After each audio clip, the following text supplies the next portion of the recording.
If you want to learn how to use delay on your lead guitar tracks, stick around because I'm going to show you my method. So here is my strategy with delay. It's really, really simple. I'm using delay just to add lush sense of depth and width. That is pretty much it. A lot of the times with delay, I don't use them as like special effects, you know. There is times where I would do that, like on a vocal throw where like the singer goes, oh, oh, oh, oh. You know, and they have that kind of like delay effect on there. But a lot of times delay for me is just to add a sense of depth to my mixes. And really dry sounding guitar leads, especially because I'm a guitar player and a lead guitar player, are the absolute bane of my existence. I can't stand the way that sounds. So we have my friend Eddie's song that I have pulled up. And he has some lead guitar tracks here that I feel would be a good instance to show you guys what I'm talking about. Now, again, the tactics for how I would set this up would be pretty simple. I have a delay return that I almost never change. And the only thing that ever really changes is going to be the timing and the feedback. So basically I have it set to the host BPM, which is 200 BPM. I have a fairly short feedback. I don't want them to be very, very long because it's a very fast track. So the longer your feedback, the more the delay is going to loop back onto itself. And I didn't really want that. That might be cool for maybe some slower rock songs, but I wanted a fairly fast feedback loop because I don't want them to kind of start, you know, stacking on each other. And the delay is a quarter note. Sometimes I'll go down to like a triplet note or an eighth note dotted, or if I need something really crazy, you know, a half note, etc. But here's the thing with guitar delay, similar to the last video I made with the vocal tracks where I'm cutting out low end, it's the same idea here. So I have a high pass filter about 166 Hertz. I could probably push that up to 200, but I'll just leave it there for now. And then I'm cutting off everything above 4K. I want this delay not to have any high end, just I want it to be low mids and mids basically. And the reason for that is that that's how you get that lush, bubbly kind of lead guitar tones that you hear in your favorite metal mixes, at least for me anyways. So let's hear the delay on its own so you guys can hear what I'm talking about here.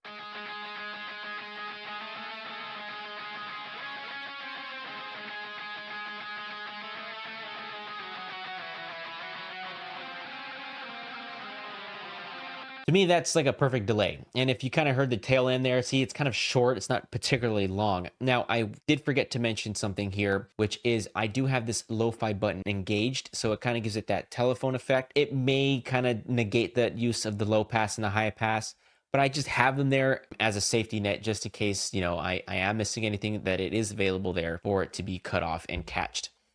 Now let's play that again, but with the lead guitar track as well as the delay together.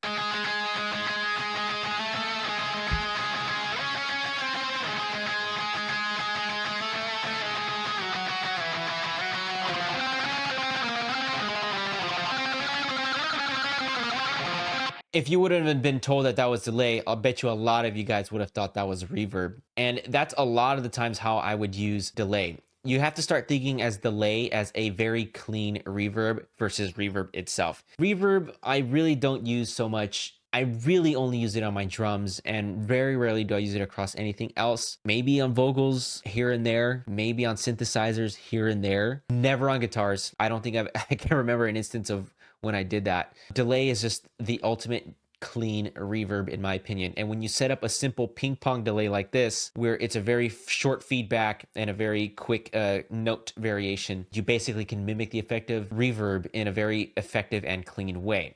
So let's go ahead and just review exactly how I set this up again, just so you guys can have it memorized. I have a high pass filter at 178 Hertz, cutting off everything below that. I have, which is the key move here, everything above 4K being cut off, so I can add that smoothness. And if you don't have this on your delay, it's okay. Just make these high pass and low pass filters a bit more aggressive. But I have a lo-fi tele-fi effect turned on with this particular plugin that I have here, making it even more narrow so that it's not conflicting with anything on the sides in terms of the low end and the high end. So let's go ahead and now check all of this out in the mix. It's going to be a really short video today, guys. Sorry about that, but it's really not that complicated for delay. I'm just going to play this back and turn it on and off, and you guys tell me what you guys hear.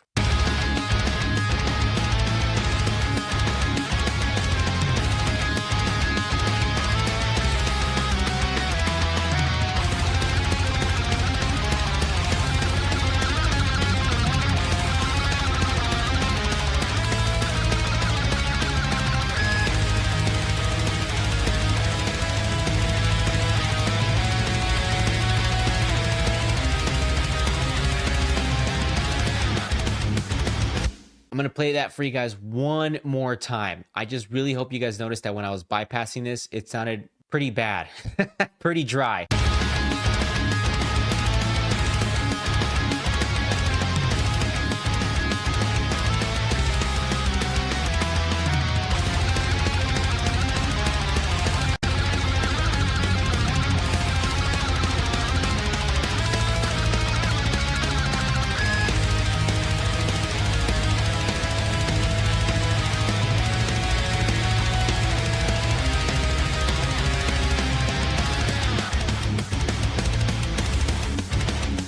And that's pretty much it. That's how I would use delay on lead guitar tracks. And this goes for solos as well. This goes for any kind of like lead lines that go, left and right as well. I would just send the left and right instances of those tracks to my instrument delay effects track that I have here, and then kind of just bring it up until it feels good and kind of let it go and never think about it again in the mix. So if you found this video helpful, give me a like, comment, and subscribe. I appreciate it very much, and it helps me more than you guys would know. If you have any questions, go ahead and leave me in the comments as well. I'll try to answer you guys as much as I can. Thanks so much, and I'll catch you guys in the next video.